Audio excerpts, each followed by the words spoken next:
Okay, hi Go Run Girls. I'm joined today with Fiona Hayvice. Good morning, Fiona. Thank you so much for joining me again.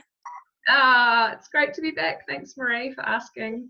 Cool. Okay, for those girls who don't know Fiona, Fiona is currently on the Ultra Trail World Tour and representing New Zealand, and I have been following her through the year on some of the events she has been competing in. And so I wanted to come on and give the girls a little bit of inspiration for next year. Even if it's not what Fiona's doing, it's still inspiration. But Fiona is a cool mum and she does it all and shoves all the training in there, and I find that really inspirational to all of my girls. So Fiona has just come back from the IAU 24-hour Asia and Oceania Champs in Taiwan, which was on December the 1st, and she placed 4th in the women's division. Congratulations. And also the New Zealand women's team came out with a bronze. That's right, yeah. We the New Zealand team of women, we just had 3 of us. You had to have 3 complete the 24 hours to be eligible for a placing, a ranking. And the females, we came 4th and 5th, our 2 of our team members. So it was very exciting. And we both broke the 4th and 5th place, we both broke the 200-kilometre mark. So we both got just over 200 kilometres in our 24 hours.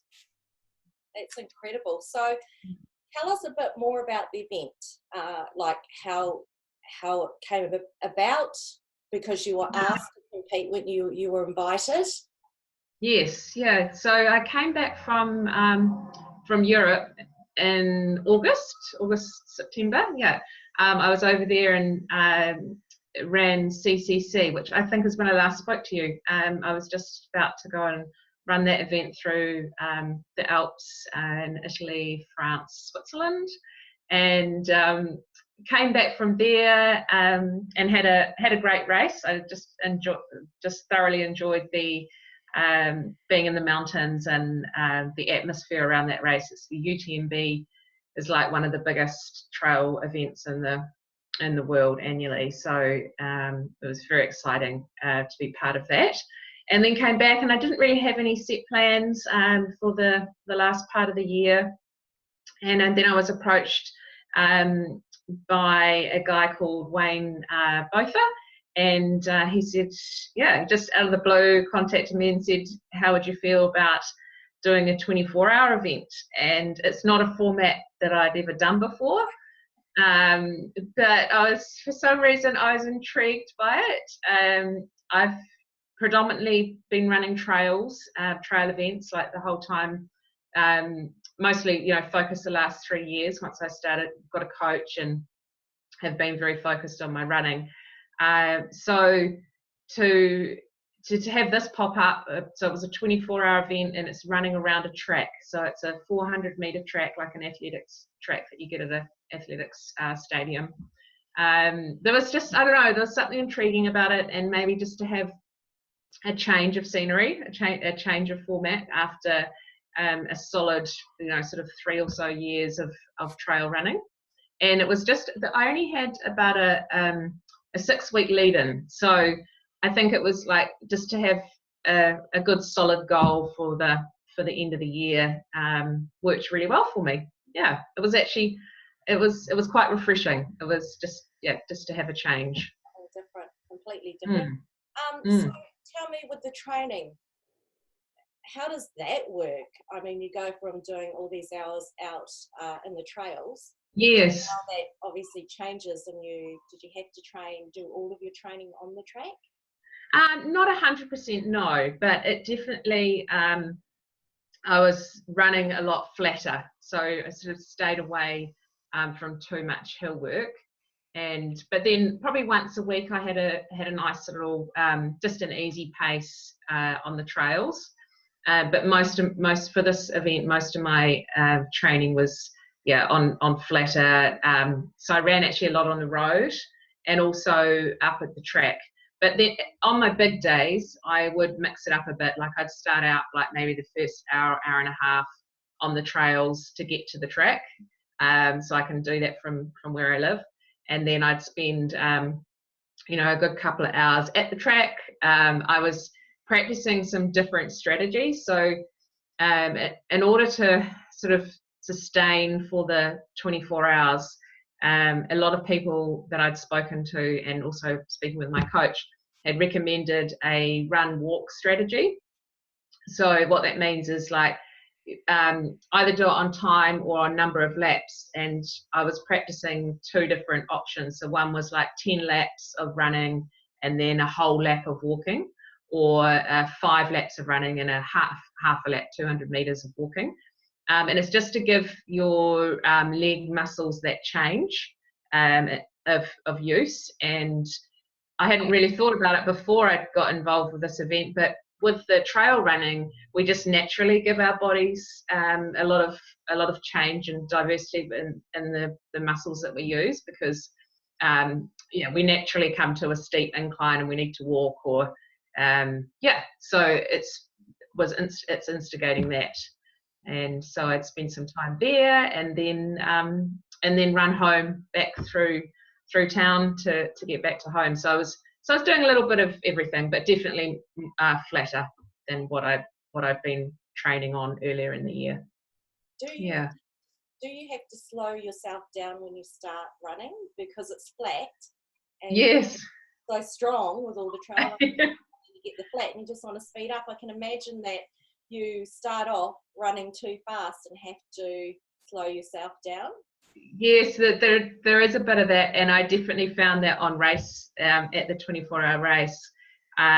You start off so fresh because you've had the taper week and you've had lots of rest and things, and so it was really important to keep an eye on my pace. I was wearing a watch where I could just keep a little bit of a grip on how fast I was going. And again, that's where the run walk strategy helps as well, because it forces you to slow it down and have a bit of a breather. Yeah. Do they change you? When do they change directions? When do you? Oh yes. So then every 4 hours, the course changes direction. So you complete that loop, and then at the start finish line, there'll be someone standing there and pointing you to go back on yourself. Go back round, and that was kind of fun. It was because it was like oh, a change of scenery, and now I can look at the mountains or the hill and bush that way. We were really fortunate where the track was part of a university, and it was actually a really beautiful surroundings. It was quite a lot of bush and not many houses over one side, and then the university on the other side, and beside a wee creek or a river. So as far as track, when I think of tracks, usually I don't know, you just think it's going to be right in the city with tall buildings and stuff around, but it wasn't. It was it was quite green, I suppose it was, which was nice. Tell me a bit about you ended up having a really tough time. Yes. Yes. It was closer to the end, wasn't it? Yeah, so I was having a really great race. Like I felt really good. I felt strong. I felt happy. I've been feeling quite happy with my running and how I was feeling like leading up to the race. And up until about 18 or 19 hours was when things started to take a bit of a turn for me. Is when I said I was feeling strong, I was well on target for what I'd set my sort of high goal for myself. I'd set a couple of goals as far as distance goes, because I hadn't ever run this format before. So a number of people who've done this format before had warned me, had said be wary, don't set yourself too high goals, because you don't want to then not be meeting those, and then that could be quite detrimental to your mental state. So I was a little bit cautious about that. But anyway, I was running well, I was feeling strong, and by halfway, so 12 hours in, I was over 120 kilometers. So I thought this is great. And I was leading the women's race for a good chunk of the day. No, that was during the daytime, so I'm not 100% sure on the timings, but in the middle of the race there, I was leading for quite some time. And because every time you come around, there was a big TV screen or two, and so every time you crossed the mat, because we wore a little GPS chip around our ankles, and every time you crossed the mat, it would update and show you where you were in the field and how many kilometres you'd run and everything. So all the data was there, which was obviously very helpful.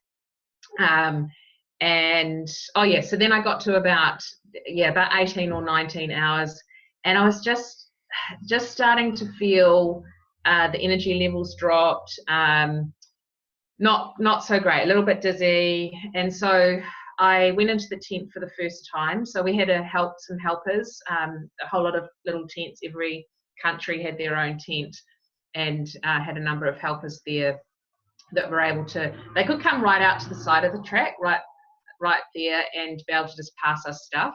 So we didn't have to go into the tent area, but you could if you wanted to. And so up until that point, I hadn't been going into the tent area, but I decided to step off the track for a few minutes and just try some different food, and just to see if I could bring myself back with that, because I wasn't really sure what was going on. So tried just some plain rice and some soup broth, and then got back out there again and just wanted to keep moving. Like I was down to a walk at this stage, but I thought if I just keep moving forward, at least I'm ticking off a few more meters or kilometers. But it got to the point where, because we're in the middle of the night now, like we're talking like 2 or 3 o'clock in the morning, and one of my teammates came along, and apparently I do sort of remember it, like I was basically walking as fast as I could, but my eyes were closing. I just wanted to sleep. My body wanted to sleep. And so he's like, "Oh, you're weaving all over the track, Fee. I think you should, go and just get checked out." So he took me around to the med tent, and they just checked everything, and they weren't too concerned. They checked my blood pressure and stuff. So that was a bit of a relief, because I didn't want, it was good to know nothing serious was happening. But he said, you're probably just exhausted, just have a lie down for 20 minutes or something, and then see how you're going. And so I did that, and I didn't feel like I was going to go to sleep, because I'd actually taken some no-dose to keep myself awake. But I must have drifted off for a little bit until one of my helpers came back over and said, "Hey, Fee, you're ready to get back out there." And and I thought, well, I am. Well, I don't know. Like I still had like another 3.5, 4 hours to go. And I hadn't hit my 200k target at that stage. So I think I had about 15 kilometers to do or so. And so I thought, well, let's get back out there. The sun was up by that stage, or just coming up. So the race went from 9 a.m. to 9 a.m. So I got back out there and started running again. It was really good, and then maybe had just a little bit lower, but then as it got closer to the 24 hours and also closer to the 200Ks, this energy comes back, and I just started running like, reasonably fast, or pretty fast. I haven't actually sat and analysed all the stats on my watch figures yet, but it was so the last bit I felt really strong, and it was a pretty amazing feeling. Yeah. That is incredible. Wow. Can you believe that you've done something like this? No, not really. It's still a little bit euphoric, and it was like when it finished, like I just, because you're all running around, and we had our flags. Our helpers had taken the flags that we'd had hung up in our tent for the day and given them to us so we could, carry them around while we ran around the last few laps. And the local support was just phenomenal. I've never seen it before like that. They were just cheering for us every time you came around the start finish line, and heaps of people taking photos, and then all of a sudden it's like the whistle goes off, or they call stop, and you have to just stop exactly where you are on the track, and then wait there for the official markers to come round, and they measure your last bit from the start finish line. And yeah, I was just like overwhelmed. I had tears and just the sense of relief that it's finished, but also a little bit of sadness as well that it was like all over, like, because you, for 24 hours you're just fully in that zone, and that's all that's happening in your life right then, you know. And then for it to be all over, it's like, oh, okay. Yeah. Imagine that, because when you are running your events overseas, a lot of the time you're spending alone. And then this time you've got everyone there the whole time, new people coming in, and just action the whole time. Yeah, it was action, because people had always like leading up, and also since have said, oh, wasn't it mundane, or wasn't it, you know, boring just going around and around in circles? But it's just a completely different experience, because there's none of that isolation, and it's very social, and yeah, there's always something going on. Like, again, I was saying, like, the local support, like at this race at Sochu University, they had like concerts in the evening. There was a stage set up, and so there were local musicians playing and singing. And then they had lots of smaller races going on, so a lot of the university students got involved. Like, they had a mini sort of 6-hour relay race, and they were like using the outer tracks. So there was always activity. Yeah, there was, as Andrew, one of my teammates, said in his race report, was there's nowhere to hide. It's not like a trail race where you can kind of like have a, you know, be a wee sad sack for a few moments by yourself, you know, climbing up over a mountain or something. But out there on the track, everyone sees all the time everything that's going on, which I thought was quite a good perspective. Yeah. Yes. So tell me, how has your body recovered, and is it different from trying to recover from one of your normal ultra trail races? Yeah, so I've found it quite different, actually. I just went for a FST session last night with my therapist, so fascial stretch therapy, which I have about every 2 or 3 weeks, and she was asking all the same questions. And to start off with, the swelling around my feet and ankles and lower legs was a lot more pronounced than in the trail races that I've had. And that's probably, well, it's probably actually the time, well, not necessarily the time, but the distance, the compounded effect of the time and the distance that I was out there for. Because even in a couple of my trail races, I've been out there for longer than 24 hours, but haven't been the same distance. So this is the longest time and distance combined that I've run for. So yeah, swelling around the feet and ankles was up there for just over a week, actually, before I actually woke up and it wasn't there. I was like, oh, thank goodness, I'm gonna come back to, you know, normal. But my body's been really good. I feel really blessed, because I just took it very easy that first week. Basically, yeah, well, no running that first week, and then the second week I just went out for perhaps 2 or 3 like 15 to 20 minute jogs, and then the third week sort of up to like half an hour, and then I did an hour and a half run on Friday on the trails here, and I felt great afterwards. So fingers crossed, long may it continue. Yeah. Yeah, I just wondered the difference from running out on the trails and then coming and the different terrain and the impact on your feet and knees and hips. Yes. Was it what kind of surface was it? It was well, it was a track surface, so it was pretty hard. It was not quite as unforgiving as tarmac, but it was pretty hard.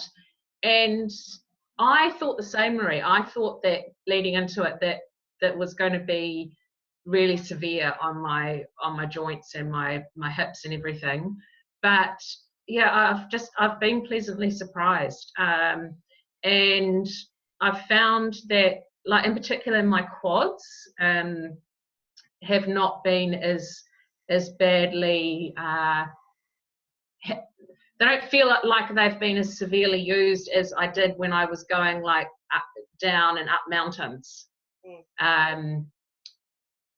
Yeah, it's kind of strange. It's kind of strange because I thought that it would be the opposite, that everything would hurt more because I was running more on the same on the same plane all the time, and but yeah, maybe that little bit of walking helped, and always keep, after a race I always try and keep mobile as well. Like, so when I said I didn't do anything for the first week, well, I did lots of walking, so I was still, as soon as I could, my feet weren't too painful with the blisters or anything, then I was walking around and just keeping mobile. So yeah.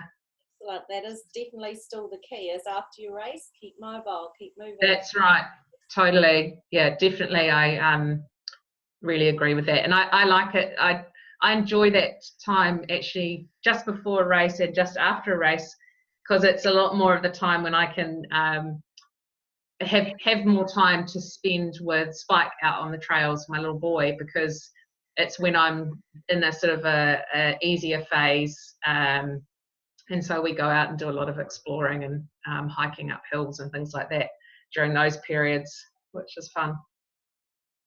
So Fiona, what is next on your list? So next, I'm heading to Tarawera. Got my Tarawera tea on this morning. So I said to a friend today, she said, oh, yeah, someone messaged me and said, what's next? And I said, yeah, Tarawera. So that's the 9th or 10th of February. So yes, no, what is it? No rest for the wicked. Hence why, I'm just slowly getting back into the training again, and we'll need to keep that up over the summer break, over Christmas and New Year, which can be a bit tricky at times, but also fun because we'll be away. So we'll be heading to the South Island, and we're doing a bit of a road trip down the west coast, and to heading down to Central Otago to my father's place. So it'll be a chance to stop and explore some other trails and not be running just all the stuff that I'm used to. So that'll be fun. We'll stop at some lakes and do a bit of exploring along the way. Yeah, and then just make the best out of everything. Can you just take your training with you? That's right. Well, that's the good thing. Same time,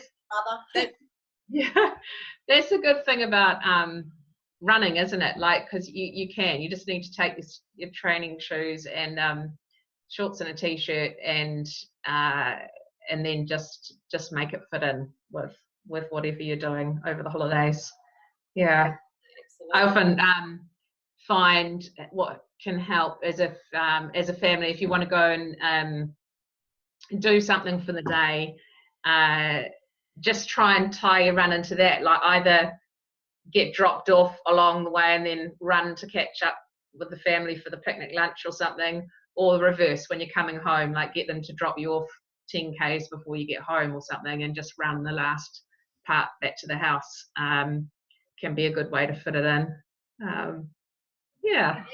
Great tip. Yeah, just do what you can. Yes. I'm on Run Every Day at the moment, and I'm finished. Okay. Was that a month challenge or something? It's a year. A year. Aha. So it's been. So you're coming to the end. Yes. Okay. Really challenging. Wow. And more so lately, just with events being on, Christmas, work dues, that type of thing. Totally. Yeah, I take my running shoes wherever we go, and then on the way home, get my husband to drop me off. Perfect. So it's just trying to get it in, and it's actually been quite nice because it's been late at night and it's dark and it's cool and a bit cooler. Yeah. Yeah. So cool. And fun. I cannot wait till it finishes. But then you probably won't want to stop. You'll be so used to it being part of your everyday. Yeah, you probably won't pull it back that much, I would imagine. Yeah, well, like you, I'm straight into Tarawera after, training for that. But I'm attempting the 20, getting more back into, the longer distance. But yes. Yeah. And your husband's doing the miler as well? He is, and I'll be crowing for that. Yes. Yeah, it's which going is to be a big job in itself. It is. Crowing. Oh. I'm sure, will you have support there? Yes, yeah. My husband, we're sort of the opposite. So he's going to do the 20K on the Friday, and it's his first ever running event since he was at high school. So he's been out there doing a bit of training. I'll keep giving him a wee nudge out the door, and then he'll crew Spike and him, and probably my sister comes down from Auckland as well. They'll be there to support me on Saturday. So, yeah, it'll be great. Totally the opposite here. Yes, yeah, just the opposite way around. But that's cool. Okay, well, thank you so much for coming on, Fiona, again, and hopefully inspiring some girls out there to give running a go. Doesn't matter in what form. Sure. I know a lot of track runners as well, and it's just about getting out there, choosing events, keep them rolling in, keep booking them in, and that keeps you training up. So yeah, totally. And I just on that, like that track trail thing, I'd say don't ever put yourself in one box or one side of the fence. I've realized that now, that there is that you can switch between the two and have some great enjoyment and adventures, and they both really do complement each other. Like I've listened to a few people speak on podcasts and things now about that people that do a bit of track work during the week perhaps, and then also get out on the trails in the weekend, they do really complement each other. Yeah. Exactly. Try something new, maybe for next year. Yeah. Something different. Yes. Okay. Well, thank you, Fiona. Oh. Take care, and I will be seeing you at Tarawera. Yes, we'll see you then. Things together, and I will be interviewing, of course, lovely Fiona for that event. Okay. Cool. Take care. Thanks, Marie. Bye. Bye.